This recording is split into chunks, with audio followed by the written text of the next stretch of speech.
उसे कि 12-13 साल के बाद बच्चियां नहीं खेल रही है. Well, boys and girls, I have someone today who is from the International Olympic Committee. I have Laher Gala. I don't want the girl to have to change whatever she's doing. Correct. Study for something, give in some multiple rounds, and then go and crack the code. Again, it's not my baby. It's your baby. It's your everybody's baby. Yeah. What is that one thing you wish that a coach or like a sports mentor would know? 10 years old, 11 years old, when it very naturally became Virat Kohli growing up back then. It takes a lot of time for people to unlearn something that they already have. It was always Khelega India, जीतेगा India, ये करेगा India. Why not say खेलेगी India?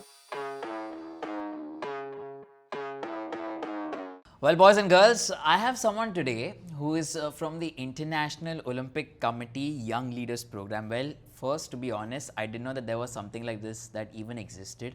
She's representing India at a world stage, part of a huge movement as well. And, she's also started her brand, which is focusing about women in sport and sport altogether. I have Laher Gala. Laher, a very good afternoon and thank you so much for being here Thank first. you for having me. It's a pleasure. If you could quickly start off by, explaining to us what is this International Olympic Committee Young Leaders Program all about and how does one get into it? So the IOC Young Leaders Program is supported by the International Olympic Committee, and it's one of their flagship initiatives in order to drive sports for social change. Right. So every 2 years, there's a set of 25 young leaders that are selected through a very rigorous process. Okay. In order to represent one from each country, obviously, in order to represent the Olympic values, the Olympic movement, and then create their own projects and their own initiatives. Right. Within their own communities to use sports for change. How do you crack this? Is it like an exam sort of where you have to study for something, give in some multiple rounds, and then go and crack the code and because I saw a few of your videos there. I saw one video where your name was being announced. So amongst a lot of faces out there, right? So what's that process like? So it's actually a very rigorous process. It's not difficult. I mean, it's not easy at all. But I think it's very meaningful in terms of what the process actually brings, because first of all, there's a learning sprint, and it's a global learning sprint. It's open to everyone who wants to be a part of it, and it's followed by, and during the learning sprint also there's like tasks you have to do. You have to. And they teach you how to basically start your idea. How do you frame an idea around sports for change, sports for development, sports for social impact specifically, and then there's a application period where you have a month completely to send in your application as well, which is also a very rigorous process. And then it took around 3 to 4 months to hear back from the program. Wow. So probably like an entire year's thing, like a six months period? Slightly more, I think 7 months or so. Basically, if there is anyone who wants to try and do something in the world of sport, right? I think the IOC Young Leaders Program would try and push and help them to bring this about, is what I'm trying to gauge. It's to bring change in your community through sport. So using the power of sports to bring change in your community. And it's a beautiful platform when you think about it, because it really gives you so like if there's a passion that a young leader has, something that they're really passionate about, some change that they want to bring, it could be sustainability, it could be climate change, it could be gender equity, it could be any of education, right? And it basically helps you refine your idea early on, and then obviously scale it once you get through the program. Yeah. And it helps you get, so it's basically it's a part of, so the IOC Young Leaders Program is part of the strategy called Olympism 365. Wow. Which is IOC's strategy to get to the UN Sustainable Development Goals. Okay. And using the power of sport. Wow. And now this is probably going to help you scale your brand as well, which I'm going to come to, which is Khelegi, which is quite an interesting name, because this is something that I saw on one of our acquaintances' story. That's how I got in touch with Laher for the first time. And when I saw this name, it sounded pretty interesting and kind of struck a chord and said, this is something that I want to know about, as to what's this movement, what's this thing that's coming about. And I think when I saw stuff that you've written on LinkedIn, right, there's already so much start and progress that you've made. If you can tell us as to how did Khelegi as a brand come about, how did you think of this name, and what is it exactly? I think I'll just move it back to you for like a moment here really quickly. What is the one thing that comes to your mind when I say Khelegi, or when anyone says Khelegi? Or when you first read it, what came to your mind? Like, what did you think of? So Khelegi is an sort of Hindi term when you ask someone, will you play, something of that sort. So that's something that came to my mind, and it felt like it's something to do for women in sport. Okay, perfect. So, I mean, it obviously strikes that chord as well. For me, it was always I'll get to like the naming of it first, and then I'll tell you how I got inspired to do this. Specifically with the name, हमेशा मैं यहाँ पे जाती थी. I mean, I've worked in sports as well, so it was always खेलेगा India, जीतेगा India, ये करेगा India. It was always a gendered. I mean, we have a beautiful gendered language, right? Yeah. But then why not say Khelegiindia, or why not say Khelegi, and not a lot of people hear it too often, but of course now I say it like 30 times, 40 times and now in an hour, and now it obviously is my default. So I feel like now if you say Khelega, then I'll be like, oh, this is a bit off. But now for me, it's that balance that, you're getting at when you're like, so I think that's how the name came about. What inspired me to start Khelegi? I think it just started from a girl who loved to play. I used to play folk dance. I was a Garba player, internationally represented India. I used to play judo, chess, cricket, whatever sport until, and it was really encouraged within society to play. You're always like encouraged to play until one day you're suddenly, like there's one day you don't play, and then suddenly the next day it's like, you don't belong on the field anymore, and nobody directly says it, right. Or sometimes they do, right?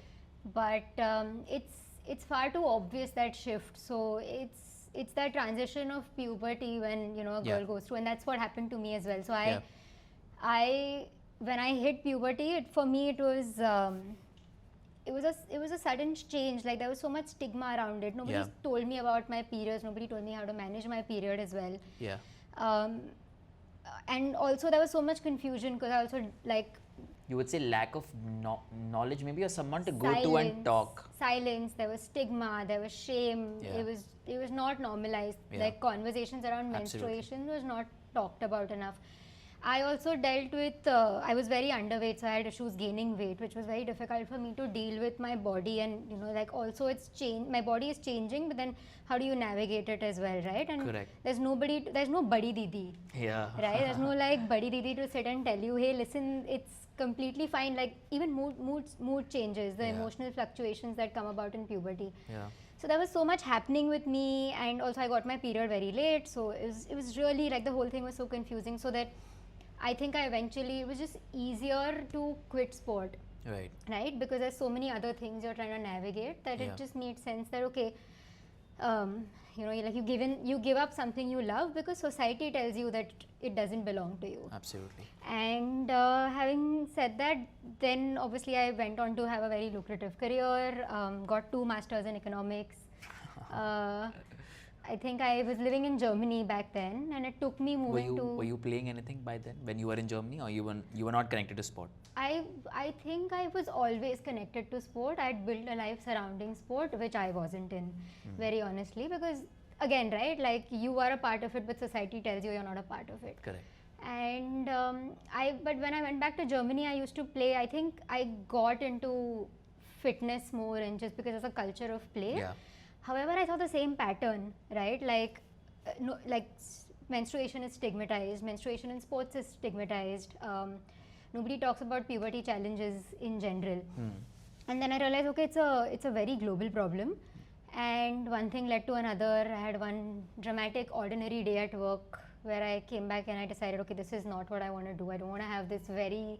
It's like that switch that clicked. There was a switch, and then one thing led to another, and next thing I know, I was working in grassroots sports in India again.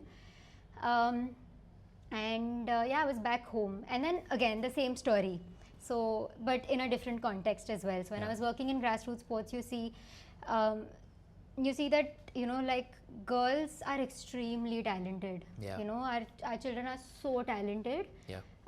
Daughters of India are so talented, but then and then I saw a lot of dropouts. I saw a lot of girls losing interest. I saw a lot of girls saying that, you know, I mean, just losing that confidence within themselves, जो बहुत innately होना चाहिए. It should be very natural to them to continue feeling confident in their about sport. themselves, yeah. And then also working in sports, you know, I mean, I realized that sport in general is a very male dominated industry. And that was not easy to navigate at all. So I mean, I was constantly put in rooms where I was just there for optics, for example, or I was I don't know, I mean, it was but it was the same thing. There's not enough women like leaders to look up to. There's not enough female role models. Yeah. In specifically sports administration, sports business. Always found myself in like some weird locker room conversation that I don't want to be a part of.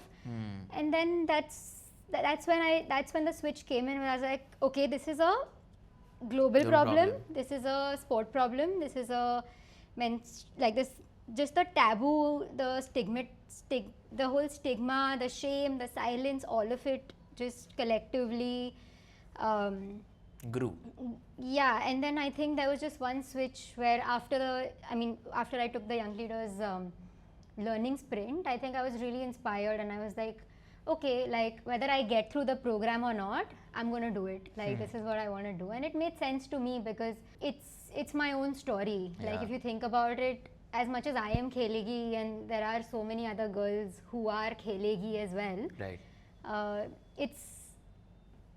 It's my story, and that's where it's come from. So it was just the right thing, and all my life I've looked for a purpose, you know, and it just comes to you.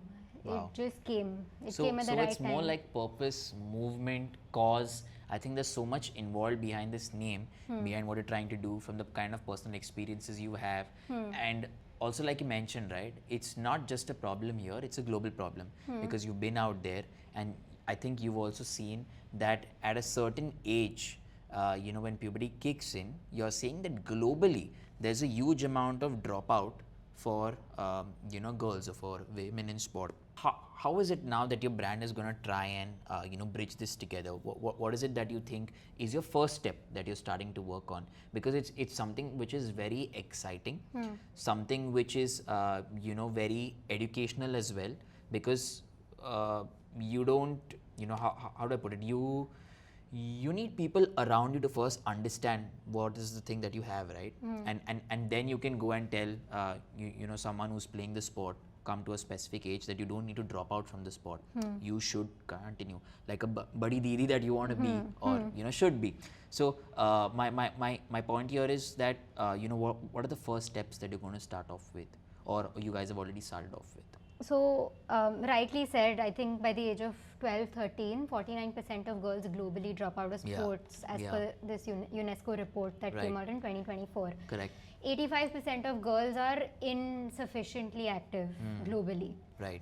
And 7% of schools give equal physical education training to boys and girls. Right. So, these numbers are, you know, I mean, they're very scary when you think about it. If it's 49% of girls who are dropping out, imagine the potential that holds. Yeah. It's 6 times more than boys. Correct. And I think even if, you know, no matter how much we can reduce this dropout, I'm just trying to, like, obviously I'm thinking of the amount of potential that holds if, like, you know, even that 1% of girls globally stop, you know, don't stop playing or just stay in sport. Correct. How I'm planning to do this is very interesting because it's a very listening based approach. I don't think, I mean, a lot of really lovely programs exist that you know, have a solution, and then they say, okay, this this ये हमारा solution है, and we're going to do a workshop with the kids. We're going to, you know, educate them, and it works. Yeah. It works in most cases, but it's very poorly researched as well. Yeah. Right? There's very little research done on women's sports already, let alone the causes of dropout on women's sports. Okay. And even when it's done, it's not done to the scale that, you know, it testifies to a actual group in general, or, you know, or even a part of a community. So we're starting with a research. I think that's where our starting point is, because listening is extremely important. We really Right. want to listen first. Right. Because it's easy to assume that girls are dropping out because of all the reasons intuitively why girls drop out. Yeah. It's very, I mean, it is very intuitive. They're very broad causes. And how do Puberty we, being one of the main, what are the others if you had to? it's menstruation, it's lack of puberty support, lack of parental support. Suddenly there's some like household responsibility that a girl probably has to tend to. But all of this is very, it's not a one size fits all situation. It's Yeah. very contextual. It's Correct. very subjective to every girl, right? Right. And that being said, even like menstruation is very, and how her body reacts is also very subjective to each girl. Correct. But the idea is because nobody listens to the girl, Yeah. she can't listen to her own body either. Wow. And that's why we're looking at a research-based approach, where we want to build a curriculum based on the research, Okay. and then try to, you know, pilot the curriculum, see how it works, see whether it's helping their performance in play, whether it's working their academic scores, whether it's helping their there's so many things. It's helping their personality, whether it's helping their mental health, whether it's helping their overall development in general, because that's obviously the power that sports holds. When you're saying curriculum, right, is this going to be sort of a portal where, you know, someone goes online and checks, you know, what is it? Or is it going to be a person that a girl child or a girl or a female can go and speak to, like a mentor sort of? What is it exactly? So the curriculum itself is an education module Okay. that basically helps the ecosystem around them Right. to support the girl. Right. So what I'm looking at is, I don't want the girl to have to change whatever she's doing. Correct. I just want her to grow up in an environment where she knows she can play. And Correct. for that we need to engage the ecosystem, and potentially whoever is our gatekeeper Right. needs to become a partner. Okay. Right? We need to convert our gatekeepers into partners. We need Okay. to make sure that people who potentially will stop her from playing Yeah. are the same people who turn around tomorrow through the curriculum Right. and say that, oh yeah, we're going to make sure she plays, and we're going to change so she can thrive. Correct. I was also trying to come to a point, right, which is very interesting from what you said, is that you know, when you're trying to reach out to someone who's around a girl child, around these athletes, females who are playing, it could be, you know, friends, colleagues, you know, people who are in the sports fraternity. Does this go via an association? Does this go via a specific body? You know, how is it that you will reach these people? So we're looking at a very multifaceted approach in terms of how we want to engage with the ecosystem. Okay. The idea is, of course, like engaging people in sport is one thing, right? Right. But the idea is, how do you engage with everyone who's not in the sports ecosystem, Right.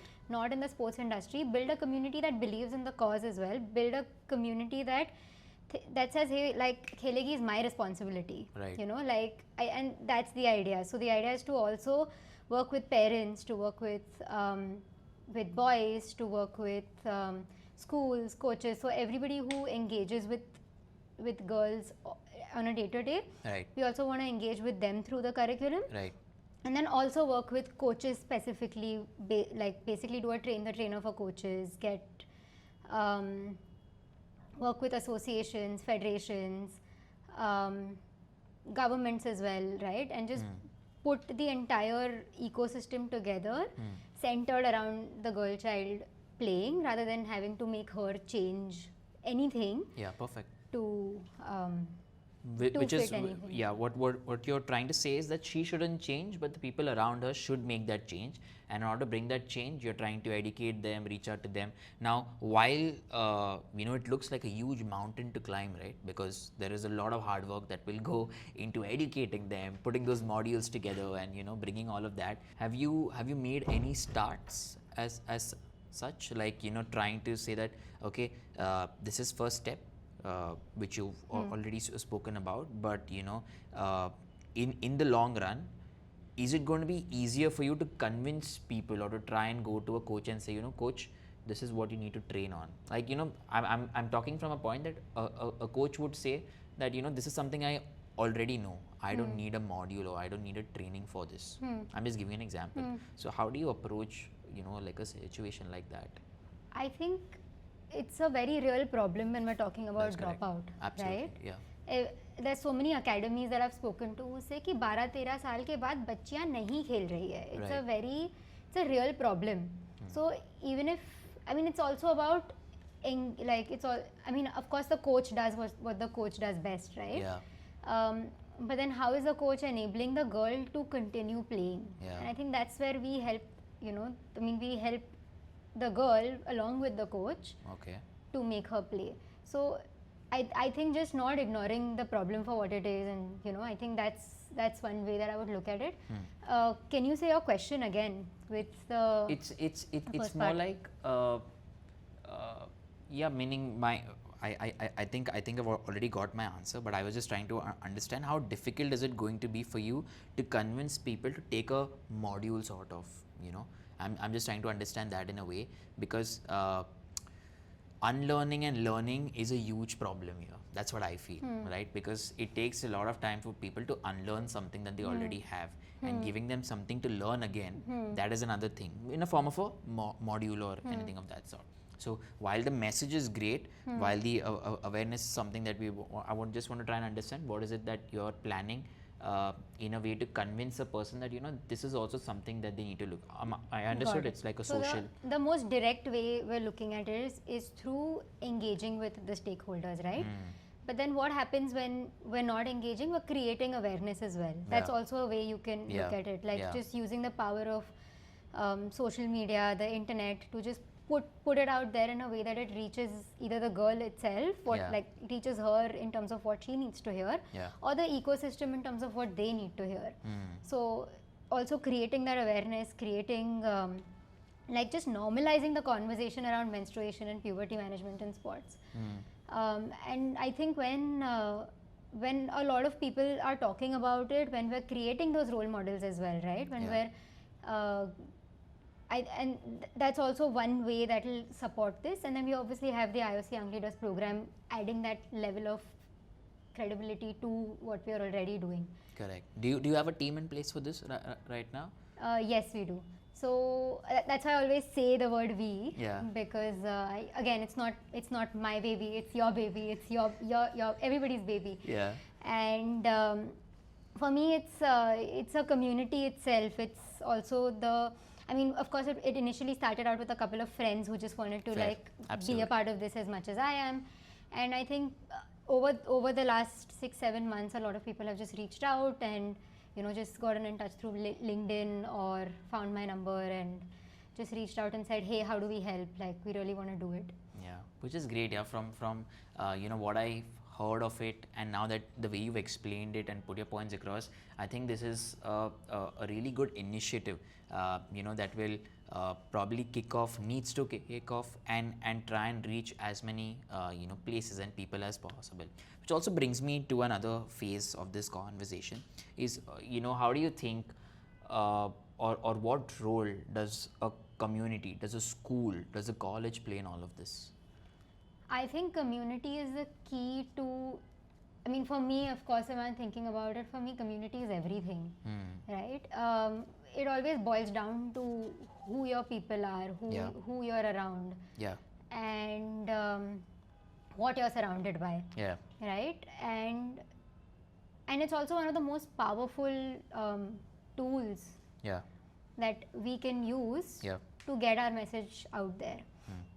Communities, I just the power of community, the power of schools, just a principal who can convince the parents that we probably can't, because she has years of trust with the parent, with the child as well. Right. So for us, it's about having those partnerships that will make it a little bit easier for us to have the conversation. Yeah, and I was also going to bring this from schools and communities to a little bit of media side of it. Yeah. Now, obviously there has been less media coverage of sorts for sports that's happening in general, or women related sports news, right? Do you think if there was a little more coverage, should there be more coverage? Because obviously I feel there should be, specifically for these aspects where you can scale this by raising awareness through social media to prime time television of sorts. How important do you think are these aspects? I think there's a lot of content that is being created in the media space already around women in sports, and Yeah. I think I'd like to look at life optimistically. Yeah. There's female in sports, there's female cricket, for example. Yeah. There is the Bridge that does a wonderful job, Yeah. and we're really like breaking it down, right? Like there is the media space is quite there now. What it also depends on what gets consumed at the end And of, how end it of the gets day, and consumed. how it gets consumed. And I think I mean, you'd know best, obviously, right? Like, how do you make it palatable to an audience? Yeah. How do yeah. you market it well? exactly? Yeah. So, when it comes to now, looking at the athletes who are playing in sport, prime time athletes as well, you have Khelegi in place, you have the IOC in place. How is this going to be like a viable option for you in terms of funding of sorts? Are you reaching out to people to try and fund this? Is there any sort of groundwork that you've done for that? Like just trying to help us understand that if there was someone tomorrow also who wanted to do something similar that you're doing, first thing they will look at is, where do I start? How much money do I have in the bank? Or how is it that I get going in a field like this? How do I follow Laher's steps? So just to give us an idea of how do you go about breaking that down, because if there is no money, it is difficult to do anything out there. So Fair enough, and I think grassroots sports is also extremely capital intensive when we're talking about this. We're very, very lucky to have the International Olympic Committee's Young Leaders Program to help us with seed funding to begin with. So at least the seed funding, and then the mentorship also is very personalized mentorship. Okay. So we do get specific personalized support in terms of, well, when we're looking at how do we raise funds, we do get mentorship from the program also. Right. So where is it that we reach out to? I mean, there's obviously so many like grants available. There's so many funding like there's so much opportunity available. I think corporates have a immense role in playing this out as well. Governments have an immense role in playing out how this works. Khelegi is looking for a $5 million raise. Which is a huge number. Not really. I think it's very doable. Right. No. I'm saying to try and. I'm not saying it's not doable. I'm saying it's a huge number to try and get right now, right? I'm quite confident we'll get it. Which is great. Great. I think that is the kind of attitude that every sports person teaches us in life as well.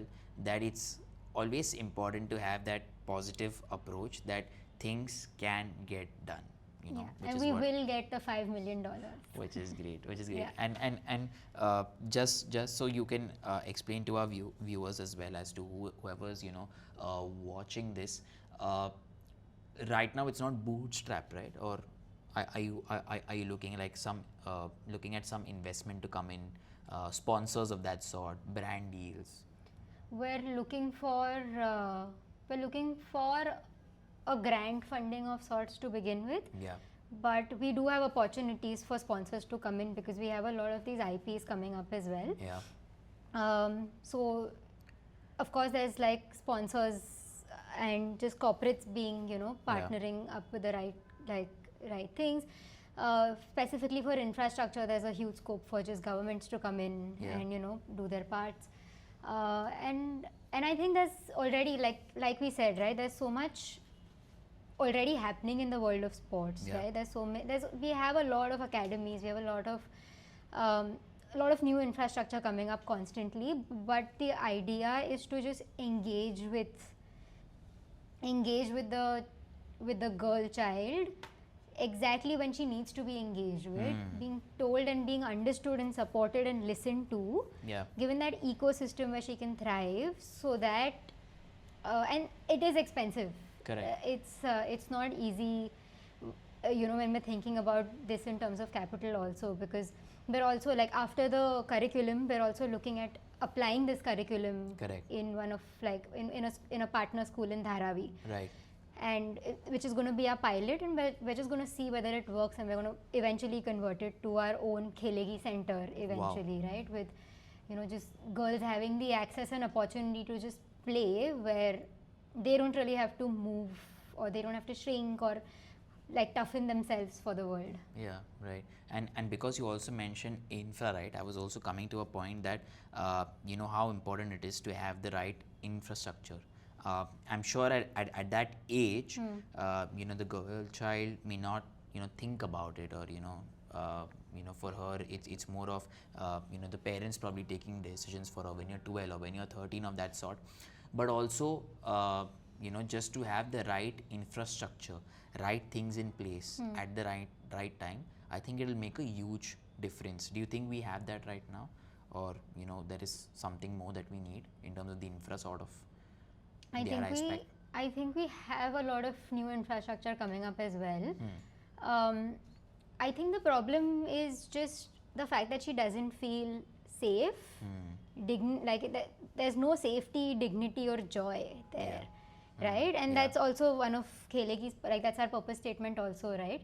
Which is to enable girls to play sports through puberty and menstruation with dignity, safety, and joy. And of course, just making a space dignified for them to play, making it safe for them to play in all aspects. I mean, also hygiene, and just making sure that they feel safe in their bodies while playing, and just joyful. Like, people forget how important it is for a girl to be like, for a girl to be happy to play, like, because that's the first thing that will make her want to stay, right? That's make true. her want to fight through. That's true. She doesn't need to fight through, because that's what I believe in, right? But why not give her that space where she can be happy, she can feel joy with her sport. The entire ecosystem, environment, I think that's the whole idea and the focus, right? To try and bring that to life, change things that are around her, which I think is great. I was also coming to another thing that just popped up in my mind was, what are the tools that you want now, to be able to get this done, which you will get done. I love the kind of we will get done. What are the tools that you want, apart from funding is one aspect that comes into it? There are few 2-3 other things that you will need, right, on this journey. What are the other things that you guys are looking at? We're looking at belief. And I think as Indians, we have this emotional DNA of coming together, for things, for causes we care about. Right? Like, if there's a wedding that we want to pitch into, we'd pitch into that wedding. If there is a like the flood relief, for example, where we all just come together and pitch in for communities, and that's what brings community together. And I think just belief is so powerful, because I think the belief that this is something that we all want to help towards, we want to contribute towards. I mean, I find writing a check is one thing, right? How do you have that belief? Like, how do you say that, oh no, this is my responsibility. You're not doing it for the money, but you're doing it for the cause. We're doing it for the belief. We need belief. That's the most expensive capital we require.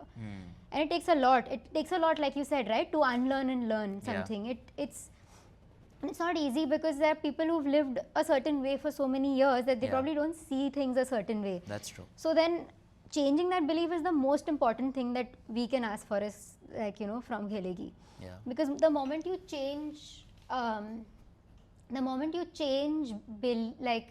change your, change the belief in terms of, yes, I want this, I want one girl to play, right? And that'll make you want to help out in whatever way it is that people can help out, right? We're building a community, and we're building a community of the ecosystem and girls itself, who will make sure that every girl ever, in globally speaking, I'm not just looking at India, honestly, doesn't have to drop out because of her not knowing how to navigate her body. And not knowing how to deal with menstruation in general. What is that one thing you wish that a coach or like a sports mentor would know with girls growing up, during their like a menstruation phase or like the puberty phase, like you wish every coach would knew? No, sorry. So there's a couple of things, Yeah. right? Yeah. I'm not a coach, so I can't answer this, but I know some coaches really fondly who I've spoken to about this as well. So this specifically comes from their derived knowledge of what I Wow. understand. I'm obviously no expert in this, but what they often tell me is just to really understand that there will be emotional fluctuations during puberty, right? Right. Like when you've just hit your period, just the same way as like mood swings and emotional fluctuations happen in menopause. Yeah. It's very similar, right? And it's Right. also then it's a child, so Yeah. how does she navigate that? So first of Yeah. all, just accepting the fact that she's going to feel a certain way instead of just shaming her for it or Yeah. silencing her for it. That's obviously one thing, just understanding emotional fluctuations. Then there is nutritional and like sleep. I think that Changes, really yeah. changes a lot. Just Yeah. eating well. Yeah. It also helps manage pain, and again these are very subjective things, right? Correct, Like it's correct. for each child it's a different conversation That's right. with her body. Right. And it's also very it's a very personal thing for For a every- child yeah. to navigate through her body as well. Yeah. But it's not so personal when we're talking about why it is so important that the ecosystem is helping her navigate her body better. And you're saying these are some of the things that a few coaches know and a few coaches can know as well. There's so Should many know. coaches who should know. Should know. There are a few really good coaches out there who do know this. Which is sweet. Yeah. And to an extent that like that trust gets built, right? Yeah, There's yeah, that yeah. trust where you can just I mean, if you even if it's an injury, right, that you Yeah. can't like show somebody. Yeah. But then there are some really good coaches out there who have that trust with Yeah. the female athlete Yeah. as well. So of course that trust comes in with time. But yeah, that's what I think coaches should just know in general, just to understand the child, understand her needs, understand that one girl can be shy and one girl can be like, and then not just allowing her to be in that space, just allowing her to holding that emotional space for her to be exactly who she wants to grow up to be. Wow.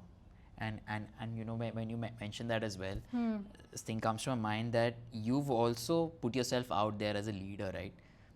How has sport in general shaped you individually as a leader, as an entrepreneur of sorts? How has it helped you?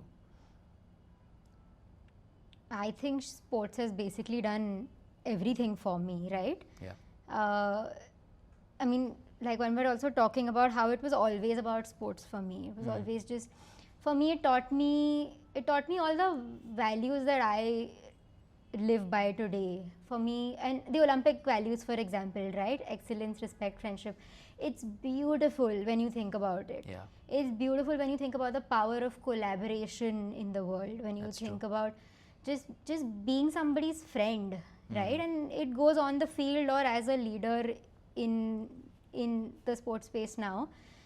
But it goes on to saying that it teaches you the right values. It teaches you persistence. Oh, it really does. It really teaches you how to that you don't stay get on. in the books. Yeah.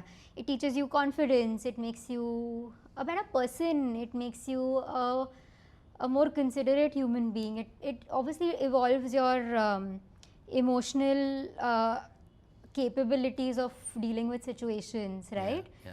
Sport teaches you everything. And- Sport taught and- me everything. And do you also draw inspiration from someone? Because I like to listen to a lot of people, and I always have this question to people, that who do you draw your inspiration from? It can be a female, non-female, it could be anyone, but who do you?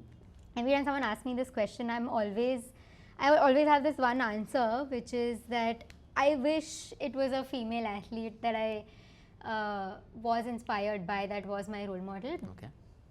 But I chose my idol too quickly, and I think I was 10 years old, 11 years old when it, very naturally became Virat Kohli growing up back then. Really? Yeah, so he's my, I think he is why I'm in sport actually. Okay. I was going to say before the podcast, like we can You should have swap. told me before. I would have swapped it there. No, it's been Virat Kohli since I was 10, 11 years old. I mean, I've been watching him play since I grew up, and I am in sport.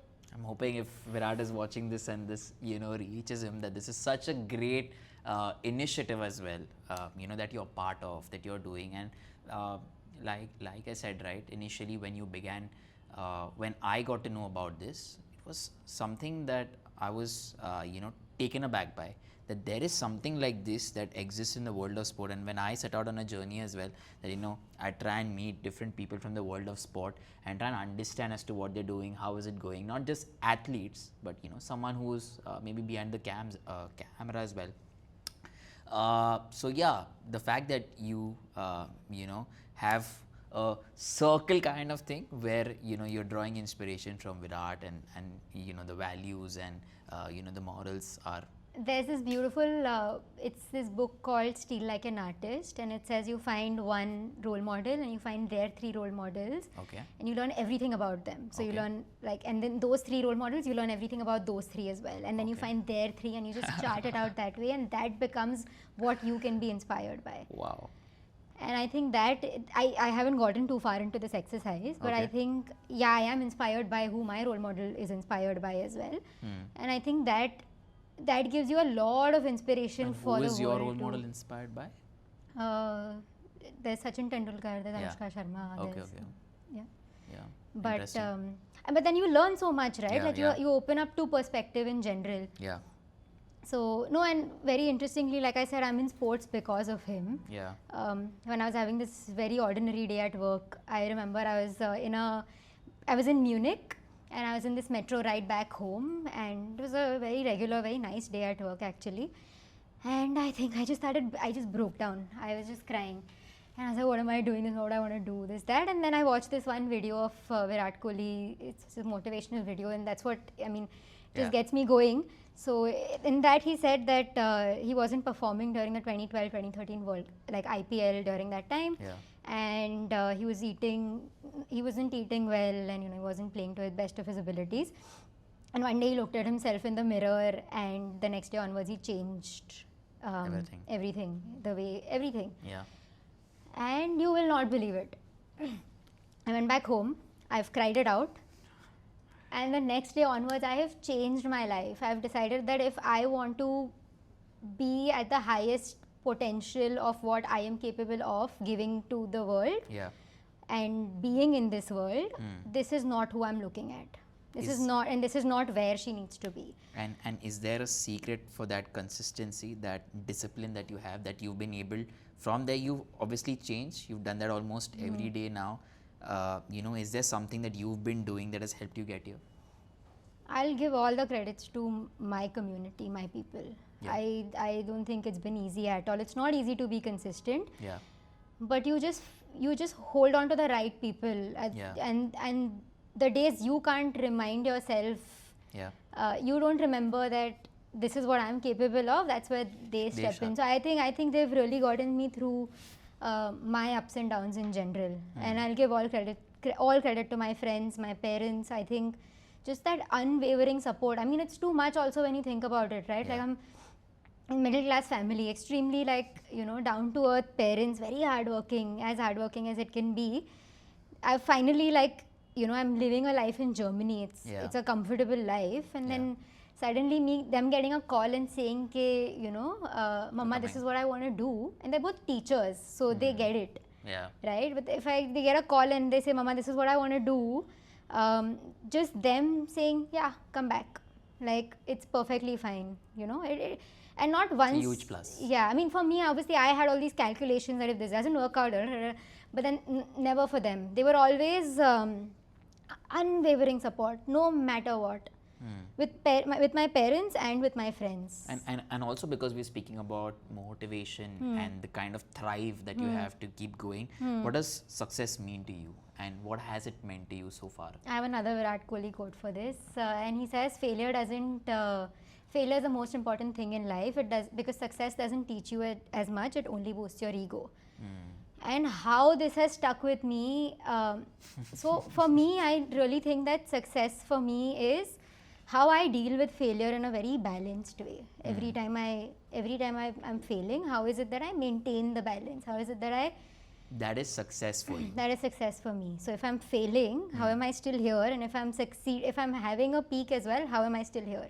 How do I stay true to who I am, who I want to be, and that line between the two, right? And am I sleeping fulfilled every night? Yeah. Am I eating well? Yeah. Am I happy? Yeah. That's success. Like what? It's such a simple life. We're such simple people. Everybody is just human. You know, Yeah. everybody just wants to have a. I think it's just that. It's And- about how you stay balanced through failures and through success as well. Yeah, I think this goes so deep that it makes someone think that definition of success obviously has so many parameters, perspectives in various aspects and various things. You know, the way you see it, the way I see it, the way different people see it, and this is another great way of seeing it. The balance that you spoke about. What's the best advice that you've ever been given? The best advice something I was told and I think it just stuck with me was passion is persistence. And Passion is persistence. And it all you could be as passionate as you want, but how persistent are you? How badly do you want it? Yeah. Oh, and I want it. I know I want it so badly that if there is one way that I want to reach something, I will make sure I already think of like 3 other ways and I act on it. Yeah, I read this. It's not like a I would say like a book. It's more like a study by Bill Beswick. He says that sports psychology is a thing that they train athletes on different parameters. They say, how badly do you want it? If you want it now, how badly are you okay to grind for it? And once you're ready to grind for it, how badly are you okay to stay in that scene for the longest time? Because it's not an overnight process. You have to be there, for weeks and years together, and that's when you go and achieve these things. So I think it all boils down to these 3 aspects: that how badly do you want it, and if you now want it, how badly are you, going to work for it, sacrifice for it, and once you're doing that, how badly are you going to stay in the game, even though there are going to be good days and there are going to be bad days. So I think these are things that complete that entire cycle, I would say. That's very true. And when you think about sacrifices as well, right? Like you do have to give up on a lot of things. Yeah. And a lot of things Yeah. when you're trying to like start something of your own, or just you have an idea also. I mean, just going Yeah. from that idea to building out what it is and being obsessed with the details. Yeah. I think that's really helped me. Like the Yeah. smallest detail, Yeah. the smallest, like the tiniest thing that and just seeing not from your own point of view, but seeing it in a people point of view. So how is that detail going to help the people? How is that detail going to be perceived by the people? How is that detail going to be, and then looking at it from every lens possible.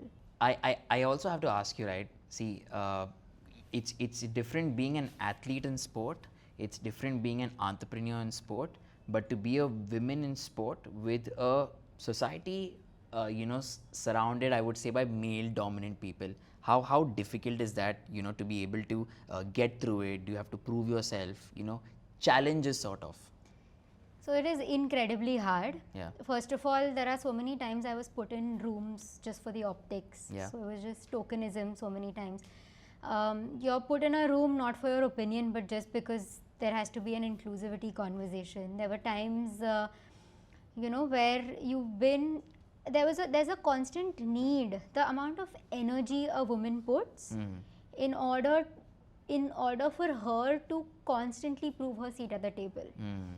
And it's draining, and that leads to burnout, obviously. Yeah. And then also there's not enough role models, and it's obviously a cycle, because if there's not enough female leaders, then there's not going to be enough women wanting to be in sport as well, and Yeah. then it's a cycle as well. But it's not easy navigating that, and there were so many times I remember I had to like I chose not to say something, or I chose to say it too like assertively, Right. you know, because I knew exactly how that was going to be perceived, that not once would my male peers would have to worry about in terms of perception. So that I think was has been a tricky one to navigate as a woman in sports, given that you're not really yeah, I think it's still quite just being a woman in sport is still easier in India.